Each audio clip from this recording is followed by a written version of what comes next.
What is going on, everyone? Ryan McNulty here, live on YouTube.com as well as on Byte That Plus, talking about WWE SummerSlam 2017, a long, big show for WWE, the party of the summer.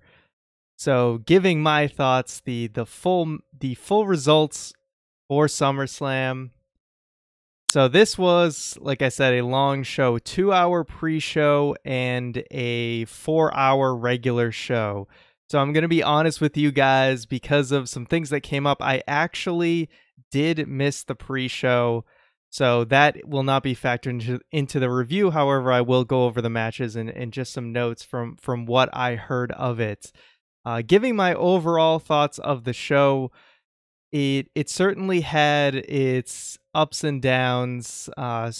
Because it felt like quite an uneven show to me, I'm going to give it a 2 out of 4. But I think there were some definite highlights of this show. I also put up a Twitter poll that I'll get to at the end to see what the Byte Club thought about the pay-per-view on our famous 1 to 4 rating scale. So I will get to that towards the end of this review. So jumping into the first match that was on the card, on the pre-show, we had the Miz Taraj defeating the Hardy Boys and Jason Jordan. Now, from what I heard about the notes of this, like I said, I missed the pre-show. This was a very similar situation to WrestleMania in Dallas, where people had a lot of trouble getting in, and so this was essentially deemed an empty arena match, which is unfortunate. I know the Miz was visibly upset about this, so that's just an unfortunate situation. I really just think a 2-hour pre-show is just too early. 5 p.m. on a Sunday. People do stuff on the weekends. They have a lot of errands to run, which is why I kind of ran into this situation myself. And a lot of people just aren't even going to show up for the pay-per-view itself maybe that early. So it's unfortunate that this many matches were on the pre-show, and some of these matches being actually pretty important, the fact that they got slated to the pre-show. Next up, we had Neville defeating Akira Tozawa. This was something I expected to happen. I think, as great as it was to have that feel-good win for Tozawa, I felt like they did this just to create interest for this match and then give it back to Neville. So that, as much as that feel-good moment was cool, it seems like they're not done with Neville as Cruiserweight Champion quite yet, although at least Tozawa gets some credibility with getting that win. So finally, on the pre-show, we had the Usos defeating the New Day. This is definitely a match that I was pretty upset that I missed. Everything that I read about it was that it was a really great match, and I mean, the chemistry these two teams have, it's really a shame that it got put on the pre-show. Maybe, this was probably their selling point for SummerSlam. They put this match on and get people really excited and want to pay for SummerSlam. But I don't know. I don't really know people who just watched the pre-show and not the whole pay-per-view. I think it's still on YouTube, the pre-show, or somewhere else. But it's just unfortunate. These are two really strong teams, and they deserved better than the pre-show. So yeah, just unfortunate, and I'm going to have to go back and watch that match because I heard a lot of great things about it. So jumping into the main card, we open up with John Cena versus Baron Corbin. John Cena gets the win, and this was the make or break point essentially for Baron Corbin. I thought the match was good, and I like that Corbin, he took the unfortunate situation of the Money in the Bank, losing the Money in the Bank on SmackDown, and I felt that aggression there in this match. So obviously Cena gets the win. So while I thought Corbin performed well. How I think, what I think his future is in WWE, I think it's not in a good place right now. I don't think Baron Corbin is going to be a priority, a major priority at least moving forward.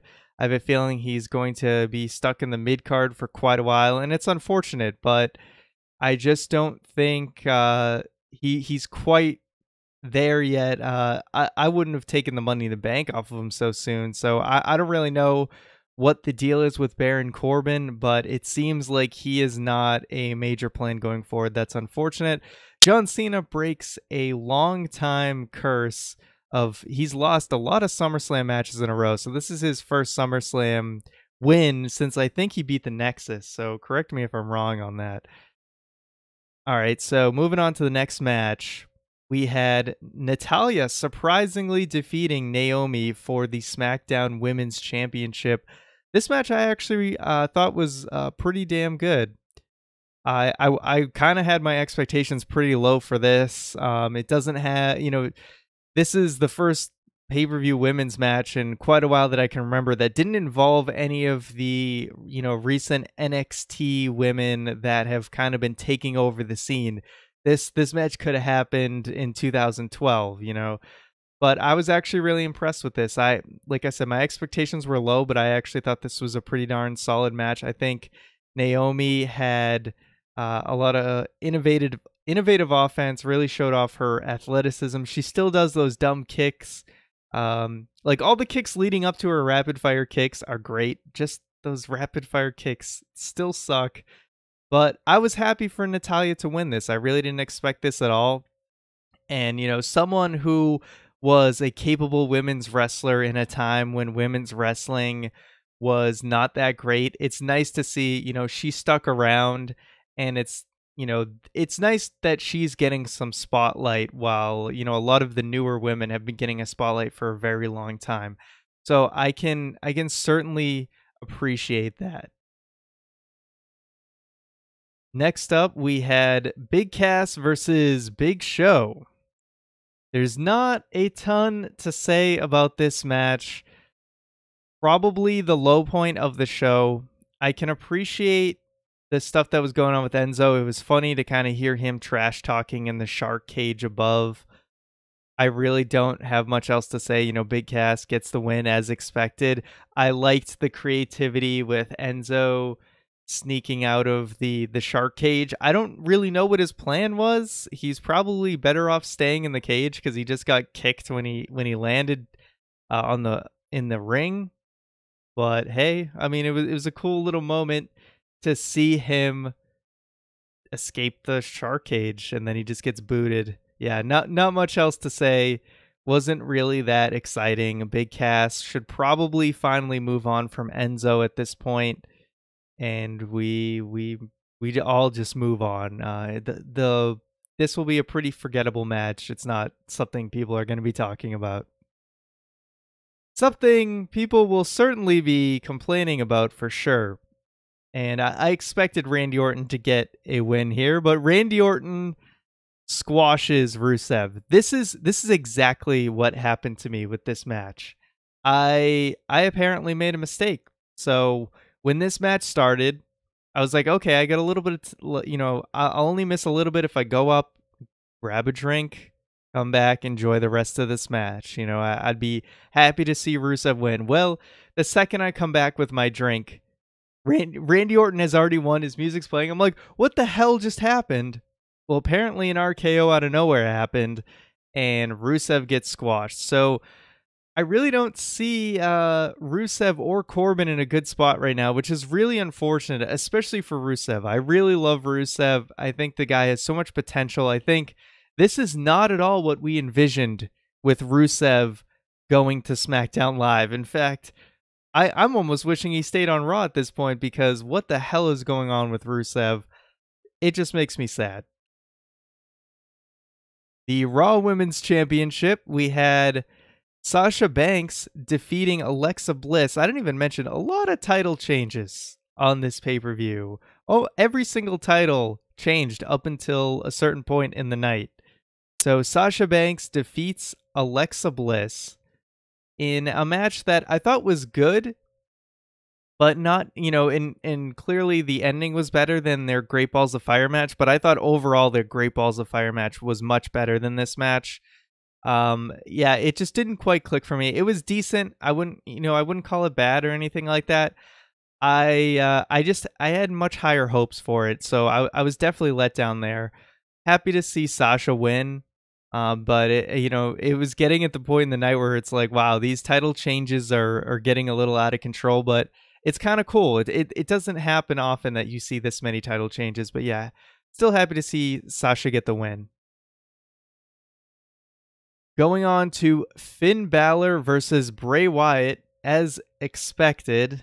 And, I am not allowed to pick Bray Wyatt ever in a predictions moving forward. And I think it's a pretty safe bet most of the time. Finn Balor, the Demon. I didn't really think the first Demon appearance by Finn Balor was going to lose. So Finn Balor gets the expected win against Bray Wyatt. Again, decent match. Didn't blow me away. And Balor gets the win. I really don't have too much else to say about it.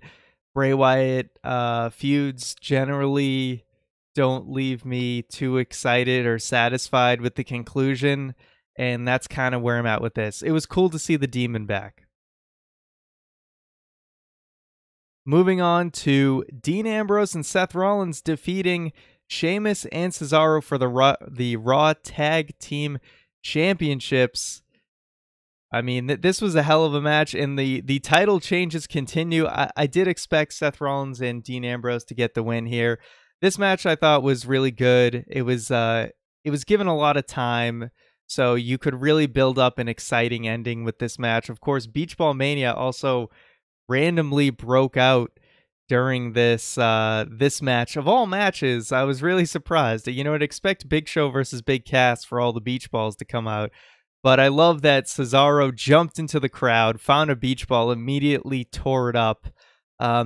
It's almost like it's a weird sort of, this crowd to me was like the Raw After Mania crowd. It resembled a lot of that to me. So they were very strong most of the night. So I did enjoy that.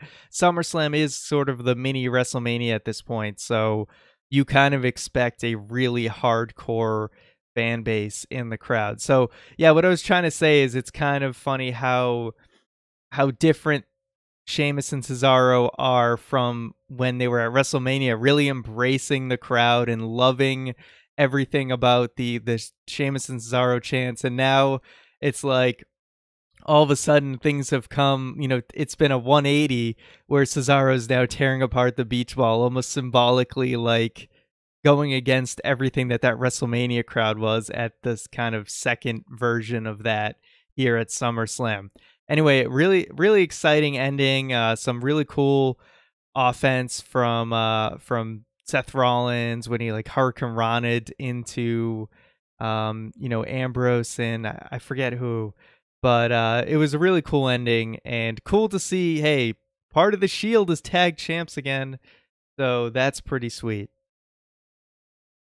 Going on to AJ Styles defeating Kevin Owens for the United States Championship. This was a very solid match. And hey, AJ Styles was the one to break the streak on this pay-per-view of actually retaining his championship.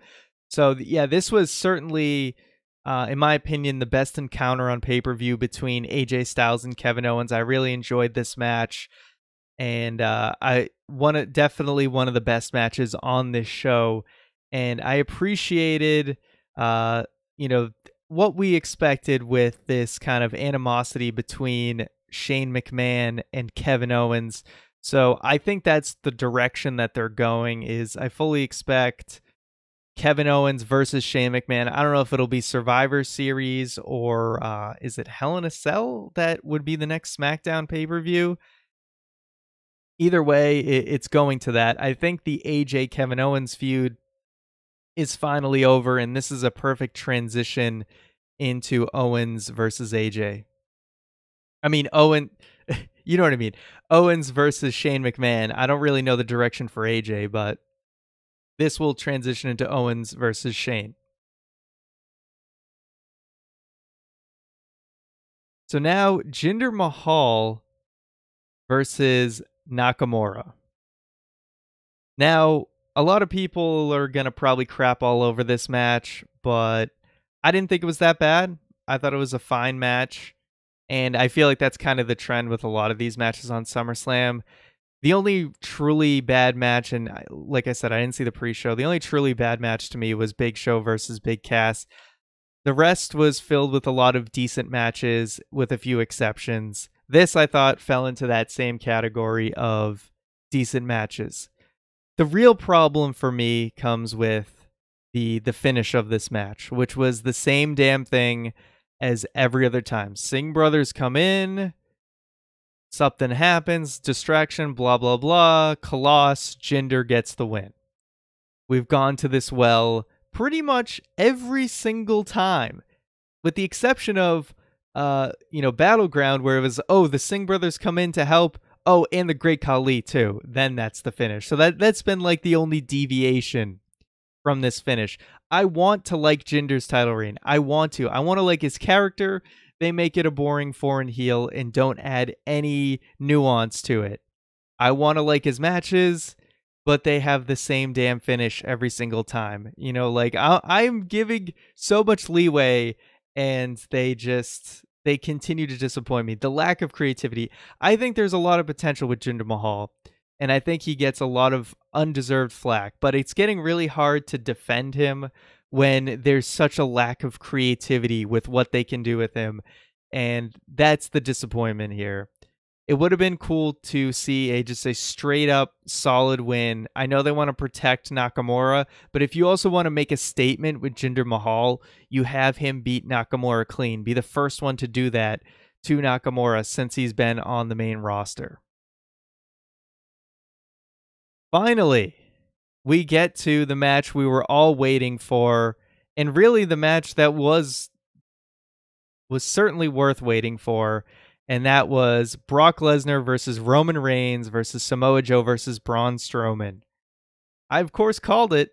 Brock Lesnar gets the win, retains his Universal Championship. I mean, leading into this, I really expected anyone could have won.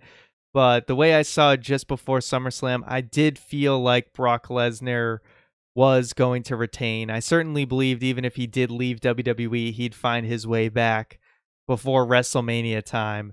But anyway, this match lived up to the hype. Keith talked about 4 slabs of meat just hitting each other.